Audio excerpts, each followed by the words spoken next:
Hello and welcome to the brand new post-up show. This is Cyrus. Over there is Kaunda. Who are you this week? No. This week, I Yeah. am Playoffs K, if you will. Playoffs K. Lockdown K became Playoffs K. He will be Finals K after that, and then maybe off-season K. I mean, so many different ways to look at it. Good to see you, Kaunda. Let's talk about the playoffs that are starting today. It's going to be incredible. I mean, who would have thought so many months ago when the season was disrupted and all of this stuff started that we'd finally get to the NBA playoffs? Cyrus, I'll never forget that day because it was 11th March. And if you know 11th March, that's my birthday. That's when the announcement was made. I was like, what a birthday present. Now you're telling me I'm not going to watch basketball for an unknown period of time? That's unfair. But anyway, July 30th, my dreams came true because the games are back. And Cyrus, after going through these seeding games, we're happy that we're finally at a position where now, you know, we're getting into the playoffs tonight, right? Yeah, exactly. And we've got some fantastic games. So the play-in game has done. The Portland Trailblazers are the 8th seed. They're locked in. So let's take a look at the seedings as such, and we see how everything is sort of panning out. So, you know, Western Conference, you've got the Lakers versus the Trailblazers, and all of this is courtesy of NBA.com. The Rockets versus the Thunder. You've got the Nuggets versus the Jazz, and the Clippers taking on the Dallas Mavericks. On the other end of the spectrum, the Bucks face the Orlando Magic. You've got the Indiana Pacers taking on the Miami Heat, and the Celtics taking on the 76ers, with the Raptors facing the Nets as the series that will probably close out the Eastern Conference. Kaunda, are you satisfied with how things have played out in terms of who's going where and the matchups? Look, Cyrus, I think we had a chat offline about this situation and what has happened. We had a chat about the Suns and how actually they just came to participate. They had really lost their opportunities earlier on in the regular season. Big shout out to the Memphis Grizzlies. You know, they did what Grizzlies do. They scraped and hustled and tried, but they were just not good enough to take Damian Lillard and the Portland Trailblazers down. But in terms of seeding, Cyrus, and which teams have wound up in the playoffs, I think early on in the regular season, we could see something like this happening. And I think I'm pretty happy with what has happened, where teams have wound up and you know, where it's all going. I think so too. I think that everybody is in the positions that they need to be in. There's something quite incredible about the way the Western Conference has just sort of laid itself out with great storylines. You look at the teams that are facing off. And I mean, even like when I think about the Eastern Conference, and maybe that's where we should start, is to look at that sort of game between the Bucks and the Magic. I just don't see the Magic offering enough of a fight for the Bucks in this one. I wrote a piece recently for a website, and I said, I think this is going to be a sweep. I think the Bucks are taking the Magic out in 4 games because I just don't see where the Magic find any offense or defense. What are your thoughts? Cyrus, I usually disagree with you, sometimes on purpose. Actually, usually on purpose. But when I look at the two teams on paper, I see Bucks in 4. I cannot disagree with you this time around. I see Bucks in 4. Bucks have got so much strength there. That, you know, like we've been calling them team length. They've got those big trees in those Milwaukee trees. They've got Giannis. They've got the Lopez brothers. They've got Ersan Ilyasova. I mean, Cyrus. I mean, sometimes the only issue with them I have is Chris Middleton sometimes blows hot and cold, and so does one Eric Bledsoe. So, you know, they really need to look at what's happening in the backcourt. But in terms of front court, I think they're sorted, and I don't see Aaron Gordon and squad. Although this is literally a couple of home games. It's taking place in Orlando, right? Yeah. But I think they're gonna get swept. I go Bucks in 4. Yeah, I just can't see it going any other way. The other Eastern Conference matchup that I think might potentially also be a fairly good and simple one is the Toronto Raptors taking on the Brooklyn Nets. I think the Nets have got some good talent and they play very well. But the reality is the Raptors are just a far better team right now. With the likes of Pascal Siakam, Kyle Lowry, Serge Ibaka, Marc Gasol, Fred VanVleet. The names just keep rolling and rolling off the tongue. What are your thoughts on that one?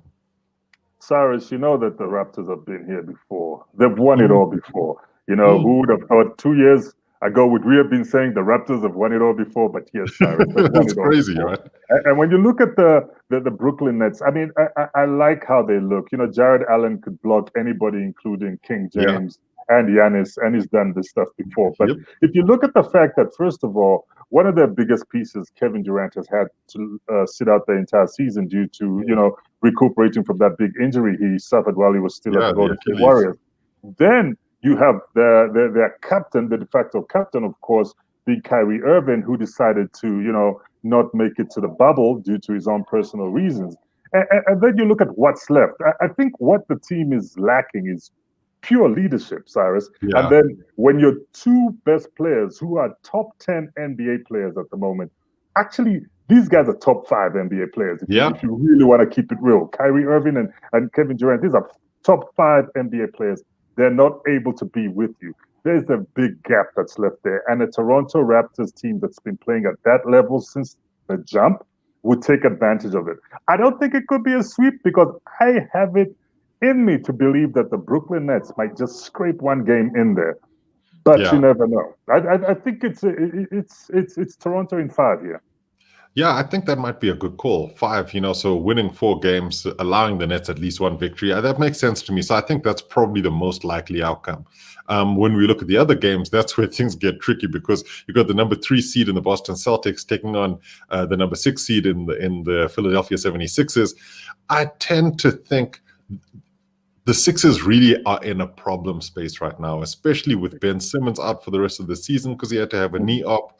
Joel Embiid isn't necessarily playing at his absolute best, but he might have been saving himself for the playoffs. So it's a tough one to call, really, because when you look at it, the Sixers do have some good players that left in that squad, like Tobias Harris, Al Horford, Josh Richardson, Mike Scott. Those guys can all play. But against a Celtics team that can call on the likes of Jason Tatum, Gordon Hayward, Kemba Walker, Jaylen Brown, even Marcus Smart. I'm not even going to go into the centers and Enes Kanter and Daniel Tice. They just should have more. I feel this one's going to be a Celtics, and I've been very generous. I've given the Sixers 2 games where I thought, okay, fine, Joel will do beast mode, but Celtics in 6 for me. Look, Cyrus, I tend to agree with you again there. Cyrus, look, the Boston Celtics are young, they're motivated, and they look hungry. I mean, they've been through their turbulent times with the coming and going of one Kyrie Irving and the drama that brought. There's been a rebuilding process, sort of, when they had to readjust their people after they lost one of the best forwards, one of the best big men in the league, in Al Horford, if you ask me. And look, but the way they've come out hungry, they've come out determined. I don't think they're a championship team, but I think they can get a very deep, playoffs berth. And I think they have it in them to beat the 76ers. First of all, looking at the fact that Joel Embiid needs to use that new sneaker endorsement to make more buckets. Come on, Joel. We believe in you. 2. So buckets and bucks. Buckets and bucks. Ben Simmons being out, that's a problem. I know everybody mocks him for not having that 3-point shot, but Ben Simmons, him and Joel Embiid, that 1-2 punch is very, nice for the 76ers. And when Ben's not there, I think Joel might feel a bit lost and out of sorts, but let's hope he picks it up. But like you said, they've got Tobias Harris and they've got Al Horford. So they have got some players, but if you ask me, Cyrus, this is not going to be a sweep. I'll also give the 76ers 2 games, but this is a Boston series, yeah? Yeah, it really just looks that way. And the loss of the Eastern Conference matchups is the Indiana Pacers versus the Miami Heat. This one seems to be one of those where there seems to be a lot of contention around who could actually come out as the winners here, because I tend to believe that the Pacers are going to miss Domantas Sabonis, but the players that they have on their side could actually be the deciding factor here. And the fact that, Victor Oladipo is playing is a big deal for them. Then you've got TJ Warren, who's just suddenly become like almost the most incredible player in the bubble. He's added scoring that they didn't have outside of the likes of Oladipo or Sabonis. So, it gives them more depth. Now you've got Malcolm Brogdon, you've got Oladipo, you've got TJ Warren. Miles Turner's a good defensive presence for them. Absolutely, yeah. I'm leaning towards a Pacers victory here, even though I absolutely like the way the Miami Heat play. And I think in recent stuff, I've been saying that the Heat could potentially be a surprise package. I think this could go to 7 games, if I'm being totally honest. And I think the Pacers win in 7. Oladipo doing what he did against the Cavs, although almost taking out the Cavs a couple of years ago. What are your thoughts? Cyrus, you and I always like that 4-5 matchup. Mm. I think in terms of equalities, it always brings teams that are so close to each other. Even the records sometimes are so equal. There's just maybe a game differential or something. And I'm excited too, Cyrus. Jimmy Butler at the Miami Heat has brought in some passion that was missing there. Yeah. Dragic is doing his thing. Our man Bam Adebayo is doing his thing there. And I think Jimmy Butler has become that leader, that big brother that he almost does what I think Draymond Green used to do for the Golden State Warriors, if you follow me. It's just sort of rile them up. He riles them up and he gets them ready for battle. And I think he's ready for this. Jimmy Butler has got great playoffs experience, and I think he's going to take that young squad and really get them excited and get their energy levels up and ready to take on the Indiana Pacers. But then the Indiana Pacers shouldn't be slept on. One Victor Oladipo knows that he's almost eliminated a LeBron-led Cleveland Cavaliers. He took those guys.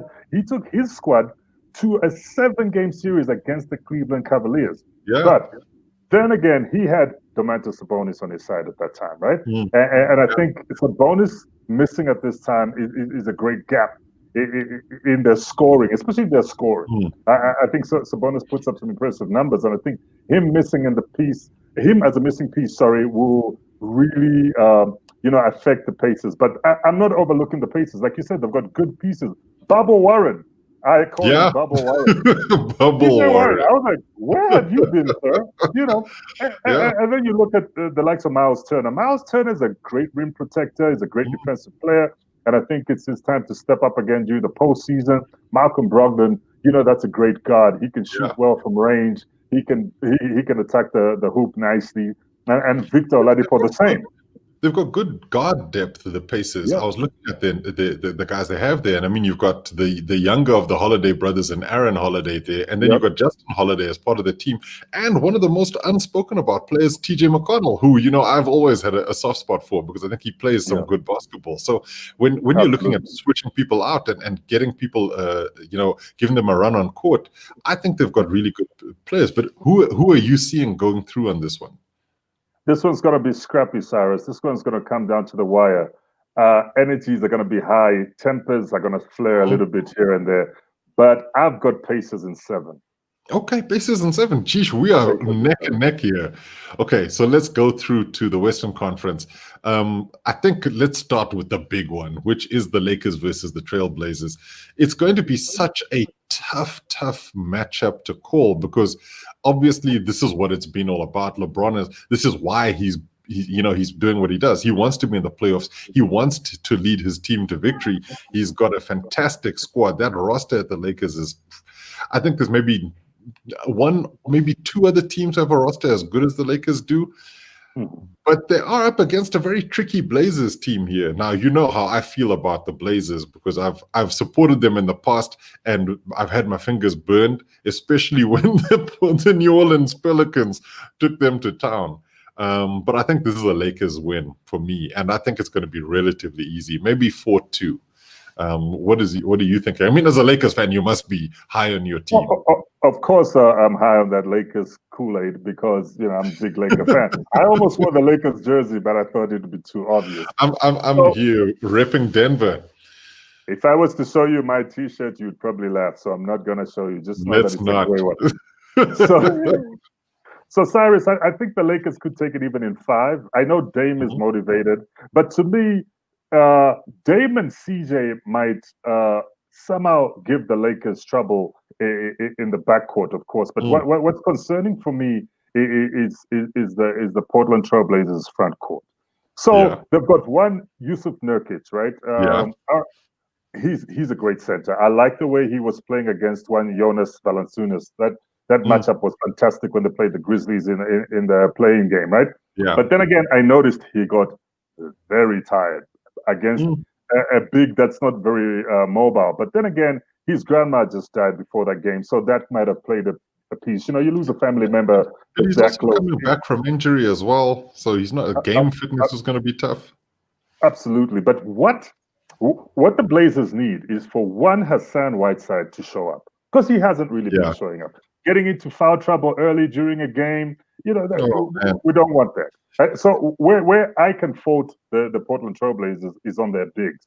Do they Yeah. have the kind of bigs that are mobile and agile to take on one Dwight Howard, who's seeing a rebirth of his old self, as well as one JaVale McGee, you know, and then they've got to remember, once again, their nemesis, Anthony Davis, who's also a big, who's there. So you look at those three Laker bigs who are quite mobile, who are quite skilled, and Anthony Davis is a scorer of note. You've called him the kingmaker in the past. Yeah. And I think this might be his first crown to put on my king, King James. So he's very motivated.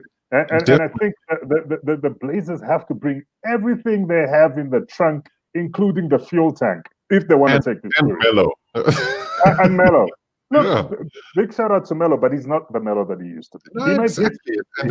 might hit a crucial three here and there, but he's not Denver Nuggets Melo. No, he's not. And I think that's been the point. And this is also why I'm not as high on the Blazers as some others. I love their scoring. CJ McCollum is a really great player and a really great guy when he was here for the Africa game.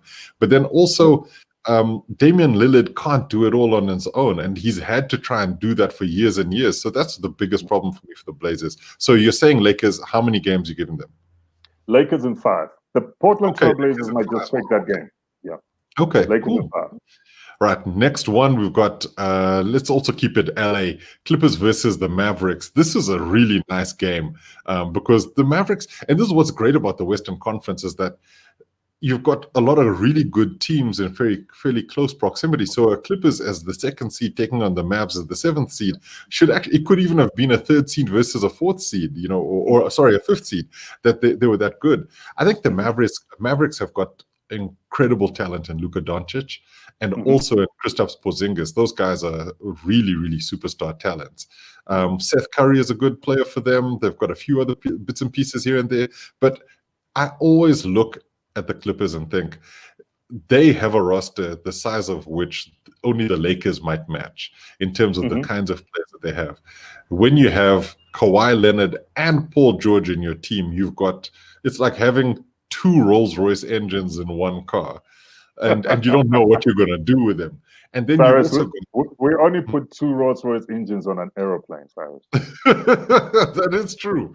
That is true. Then you add perennial 6th man of the year Lou Williams to the mix.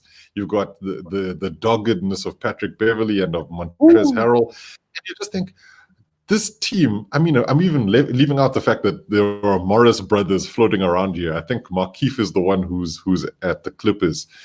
Twins, man, they make life difficult. I think the Clippers just have too much strength and depth for me. And even if they start resting, and when they do have to start resting their superstars, they shouldn't have to drop that far down in terms of performance. Whereas if you take Luka Doncic out of the Mavs lineup, it changes everything. So I think I'm going Clippers in this one, and I think I'm going Clippers in. I've also been very generous. I've said Clippers in 6. It should technically. Wow, Cyrus. I've got a Dallas Maverick T-shirt coming your way because you are Cyrus. Look, definitely. When you look at the Mavs, look, so they've got Doncic and then they've got Kristaps Porzingis. If you take those 2 out of the equation, you're left with Seth Curry, who I'm glad has been allowed to shine a bit this season because his elder brother obviously is not making the playoffs, and now he's the Curry that we're looking at, and he's a great guard. He's a good player. He's not Steph standard. He's not Steph, and then you've got the likes of Tim Hardaway Jr. and that. Look, they've got 2 key pieces, and if these 2 key pieces have off nights, it's going to be a problem for the Mavs because they are playing a motivated Clippers game that's got, once again, 2 arguably top 5, top 6 NBA players in Kawhi Leonard and Paul George.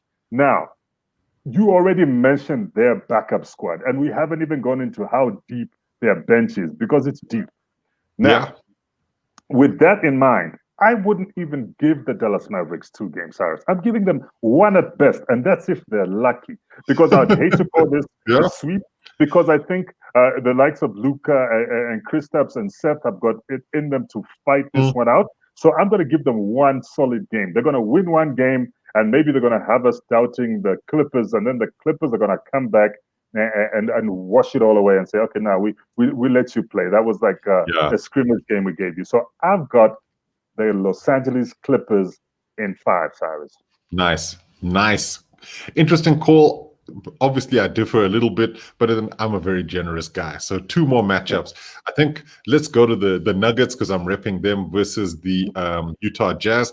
I thought this was going to be a really interesting series because you've got Donovan Mitchell on the one side, you've got Jamal Murray on the other side, you've got Rudy Gobert on the one side, you've got Nikola Jokic on the other side. And so you look at the squads, and they've actually got some very good young players and some very excellent experienced players who can really change the way the game flows. However, Mike Conley's left the bubble for the birth of his child, and he'll end up back at the bubble, but he'll miss game 1 at the very least because of the quarantine protocols and that sort of thing. So to be hamstrung against a team like the Nuggets, especially, it might even be 1 game, it could be 2 games. We'll see what happens with Conley. That leaves them really, really short in my eyes, because although Mike Conley hasn't been the very best player for the Jazz, he is still one of the best guards in the NBA. Now, Michael Porter Jr. for me is going to be a major influence for the Nuggets, because he's actually just stepped up his game as small forward. The Jazz are going to miss Bogdanovic. I believe he's also out. So, everything's swaying to the Nuggets for me, and I think the Nuggets are going to win this in 6. I'll give the Jazz a couple of games because Donovan Mitchell is that kind of scrapper, and because Rudy Gobert has got that kind of skill set.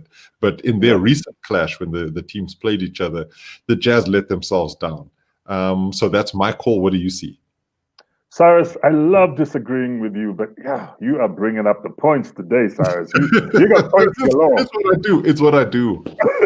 No, look, I know not to bet against the Joker. Nikola Jokic, that's that guy. Jamal Murray, Gary Harris. I mean, the Nuggets, and I'm loving the look of Michael Porter Jr. and Ball.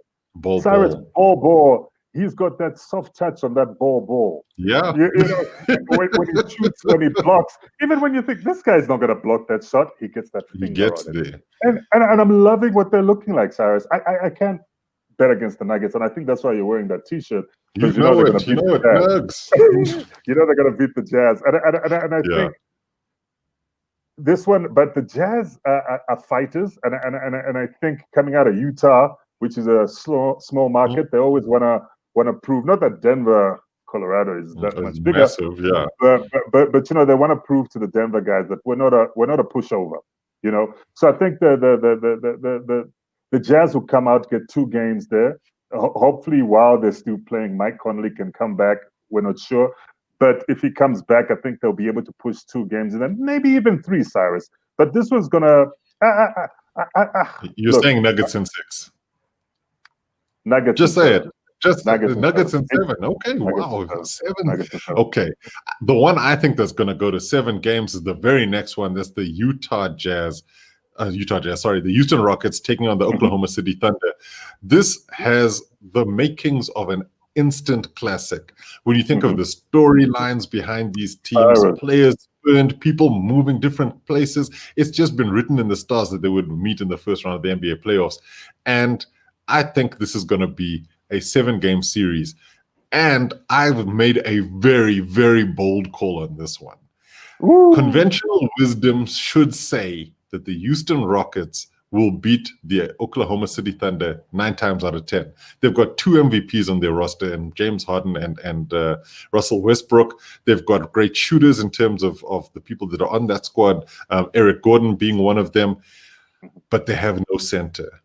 And that's going to be a critical thing. Yes, the Thunder don't necessarily play all of their basketball through the middle and in the paint, and that's generally what the Rockets hope that you try to do.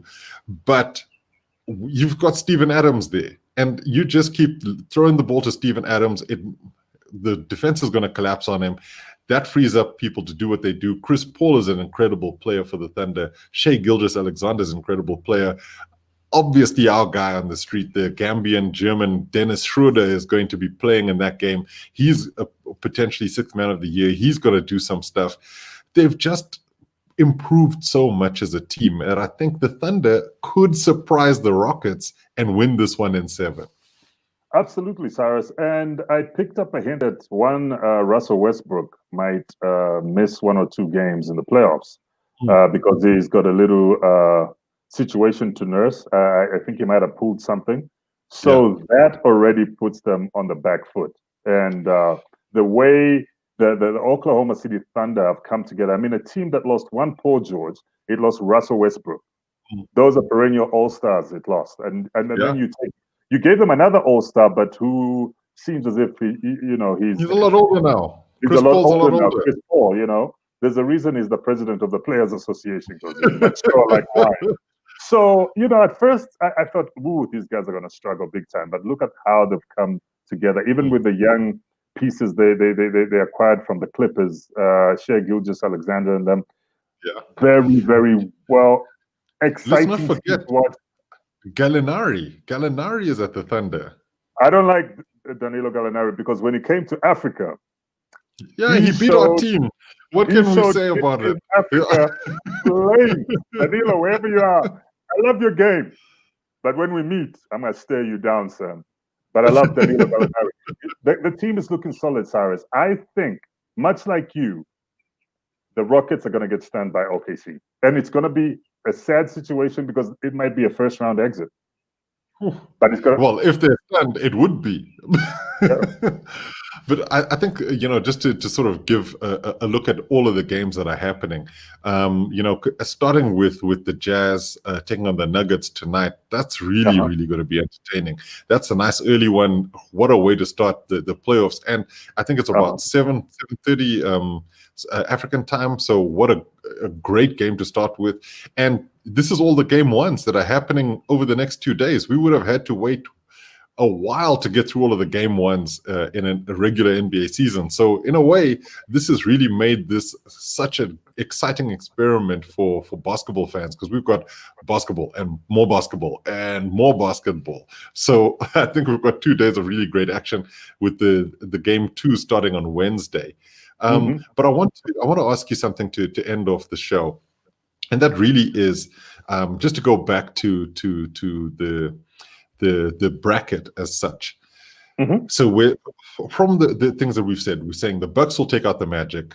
I think we both agreed the Pacers will potentially beat the Heat. That means the Bucks Pacers in the next round. We're saying Celtics getting Toronto. Better of the 76ers. So you think Celtics Toronto in the next round? Yep. Then Lakers against the Thunder. Really nice matchup. That's going to be a great matchup. Potentially the Nuggets taking on the Clippers. Absolutely. That's exactly how it's going to look. Those are great conference semifinals. Kaunda, it's been incredible. Thank you so much. This has been the Post-Up Show. The NBA playoffs are starting, and we are super excited.